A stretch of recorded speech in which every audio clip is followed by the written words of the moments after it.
Italy যাবার স্বপ্ন নিয়ে বাড়ি ছেড়েছিলেন মাদারীপুরের ডাসার উপজেলার পশ্চিম কমলাপুর গ্রামের আসাদ মাতব্বর, কিন্তু সেই স্বপ্নের শেষ লিবিয়াতেই।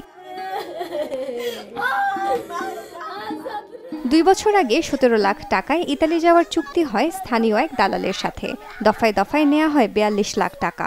লিবিয়াতে পৌঁছাতে না পৌঁছাতেই টাকার জন্য বন্দিশালায় নির্যাতন চলতে থাকে আসাদের ওপর। টাকা না দিলে মেরে ফেলার হুমকিও দেওয়া হয়। এমনকি নির্যাতন করার দৃশ্য মোবাইল ফোনে ভিডিও কলে দেখায় আসাদের অভিভাবকদের।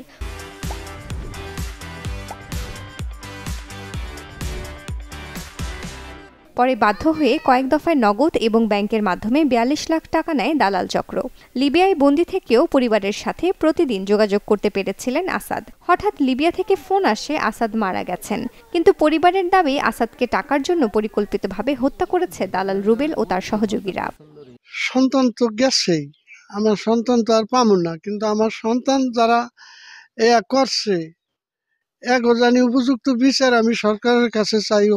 সরকার জানি আগে উপযুক্ত বিচারটা আমার দেয়, আমার কানে জানি শুনি যে সরকার এই বিচারটা এগো করছে। আমার 2টা নাতি বাপ সভা করছে, টিম করছে, এত টাকা নিয়ে আমার সাথে 2 বছর পর আমার ছেলে যদি ইটালি যায় মরতো, আফসোস করতাম না? আমার ছেলেরে কত আশা বুকে নিয়ে গেছে। আমার লাগে সকালে কথা কইছি 6টার খেলা আজকে গেমে নিবে, 3টার সময় ফোন দিছে হে মারা গেছে স্ট্রোক করে। কি হয়েছে আমরা জানি না। আমাকে লাশও দেয় না, একটা ছবিও দেয় নাই, ভিডিও দেয় নাই, কিছুই করে নাই। পুরো বাড়িতে এখন চলছে শোকের মাতম।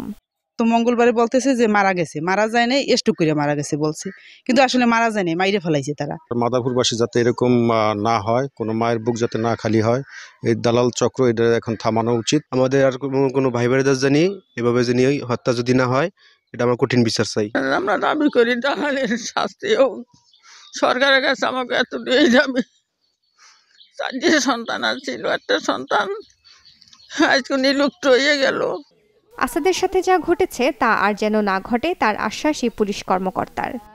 মামলা তদন্তের ক্ষেত্রে কিছু বিষয় আছে, সে বিষয়গুলো আমরা ফলো করে সঠিক নিয়মে তদন্ত করে তাদের বিচারের সম্মুখীন করা, যারা অভিযুক্ত বা যারা এই ঘটনার সাথে জড়িত তাদেরকে বিচারের সম্মুখীন করার জন্য আমরা পর্যাপ্ত আইনি ব্যবস্থা সেটি নিয়ে থাকি। শুধু আসাদি নয়, মাদারীপুরে গেল বছরে ভূমধ্যসাগরে সলিল সমাধি হয়েছে আরও অন্তত 14 জনের। Desk report, channel 24।